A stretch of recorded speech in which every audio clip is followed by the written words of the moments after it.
جاپانی خاتون کی کفایت سے پورا ملک حیران، صرف $1 کا کھانا کھا کر 3 گھر خرید لیے۔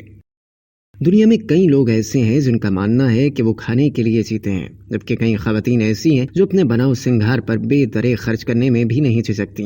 لیکن جاپان سے تعلق رکھنے والی خاتون ساکی توموگامی ان دونوں اصولوں کے برعکس اپنی کفایت کے باعث دنیا بھر میں مقبول ہیں۔ غیر ملکی خبر رساں ادارے کی رپورٹ کے مطابق 37 سالہ ریئل اسٹیٹ ایجنٹ ساکی توموگامی کو جاپان کی سب سے کم خرچ خاتون کے طور پر جانا جاتا ہے، کیونکہ توموگامی اپنے کھانے، کپڑوں اور دیکھ بھال پر عام لوگوں کے برعکس کم سے کم رقم خرچ کرنے کی عادی ہیں۔ 2019 میں جاپانی ٹی وی کو دیے گئے انٹرویو میں ساکی نے بتایا تھا کہ انہوں نے اپنی کفایت سے پورے جاپان کو چونکا دیا ہے۔ وہ شاذ و نادر ہی خوراک و دیگر ضروریات زندگی کے لیے روزانہ 200 ین $1.4 خرچ کرتی ہیں۔ ساکی کا دعویٰ ہے کہ انہوں نے 15 سالوں سے ایسی کوئی چیز نہیں خریدی جو فروخت نہ ہو سکتی ہو۔ اس کم خرچ کی عادت نے انہیں 3 گھر خریدنے کے لیے کافی رقم بچانے میں مدد کی۔ ساکی کا کہنا تھا کہ انہوں نے 19 سال کی عمر میں کفایت کے ذریعے اپنے گھر خریدنے کا ہدف طے کیا تھا، جس کے لیے انہوں نے سب سے پہلے نئے کپڑے خریدنا بند کیے اور اپنے پاس پہلے سے موجود کپڑوں کی اچھی طرح دیکھ بھال شروع کر دی۔ اس کے بعد کھانے پینے کے اخراجات کو کم کیا،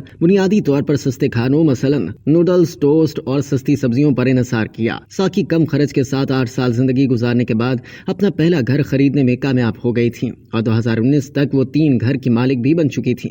رپورٹ میں بتایا گیا ہے کہ ساکی نے عام خواتین کی طرح میک اپ کے اخراجات یا بال ٹائی پر لاکھوں خرچ کرنے کے بجائے اپنے بالوں کو بھی آمدنی کا ذریعہ بنا لیا۔ جب ساکی کے بال کافی لمبے ہو گئے تو انہوں نے ان بالوں کو تقریباً $20 میں فروخت کیا۔ ان پیسوں سے ساکی کا آدھے مہینے کا کھانے کا بجٹ بآسانی نکل آیا۔ یہی نہیں، ساکی نے اپنے گھر کے گراؤنڈ فلور پر کیٹ کیفے بھی کھول رکھا ہے اور مستقبل میں دوسری جائیدادوں میں سرمایہ کاری کرنے کا بھی ارادہ رکھتی ہیں۔